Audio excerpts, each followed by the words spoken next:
പ്രീടൈമായി ജനിച്ച കുട്ടികൾക്ക് എന്തൊക്കെ ഡെവലപ്മെന്റ് കോംപ്ലിക്കേഷൻസ് വരാൻ ചാൻസ് ഉണ്ട്? യൂഷ്വലി നമ്മൾ ഫസ്റ്റ് റൂൾ ഔട്ട് ചെയ്യേണ്ടത് വിഷൻ റിലേറ്റ് ചെയ്താണ്. കുട്ടികൾക്ക് റെറ്റിനോപ്പതി ഓഫ് പ്രീമച്യൂരിറ്റി ഉണ്ടാവാൻ സാധ്യത, അത് കാരണം ആൻറ്റീരിയർ വിഷനിൽ എഫക്റ്റ് ചെയ്യാനുള്ള സാധ്യത ഉണ്ട്. അതുപോലെ ബ്രെയിനിൽ വരുന്ന ഇഞ്ചുറി കാരണം പോസ്റ്റീരിയർ വിഷനിൽ എഫക്റ്റ് ചെയ്യാനുള്ള സാധ്യത ഉണ്ട്. അതിനാണ് സെറിബ്രൽ വിഷ്വൽ ഇംപയർമെന്റ് എന്ന് പറയാം. ഇത് രണ്ടാണ് നമ്മൾ വിഷൻ റിലേറ്റ് ചെയ്തിട്ട് നോക്കാം. അതേപോലെ ഈ കുട്ടികളിൽ ഹയർ റിസ്ക് ആയിട്ട് ഹിയറിംഗ് ഇംപയർമെന്റ് വരാനുള്ള സാധ്യത ഉണ്ട്. എസ്പെഷ്യലി ഓഡിറ്ററി ന്യൂറോപ്പതി പോലുള്ള കണ്ടീഷൻസ് വളരെ കോമൺ ആണ് NICUയിൽ കിടക്കുന്ന കുട്ടികളിൽ.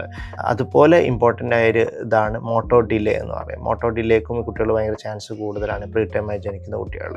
പിന്നീട് സെക്യുലർ എന്നോളം cerebral palsy, especially diplegic cerebral palsy ഒക്കെ ഉണ്ടാവാനുള്ള സാധ്യതയും കൂടുതലാണ്. പ്രീടൈമായ കുട്ടികളിൽ സീഷേഴ്സ് വരാനും പിന്നെ അതേപോലെ ജോണ്ടിസ് വന്നിട്ട് ബ്രെയിനിൽ ഇഞ്ചുറി വരാനുള്ളൊക്കെ സാധ്യത കമ്പാരിറ്റീവ്ലി കുറച്ച് കൂടുതലാണ്. അത് പിന്നീട് ഒരു സീഷർ എപ്പിലെപ്സി ആയിട്ട് മാറാം. അതുപോലെ തന്നെ മറ്റ് ഡിലേയിലേക്കും നയിക്കാൻ സാധ്യതയുണ്ട്. പിന്നെ ലോങ് ടേം ആയിട്ട് നോക്കുകയാണെന്നുണ്ടെങ്കിൽ ഈ കുട്ടികളിൽ ADHD, ലേണിംഗ് ഇഷ്യൂസ്, ഓട്ടിസം ഇതിൻ്റെയൊക്കെ റിസ്ക് മറ്റുള്ള കുട്ടികളെ കമ്പയർ ചെയ്യുമ്പോൾ കുറച്ച് കൂടുതൽ തന്നെയാണ്.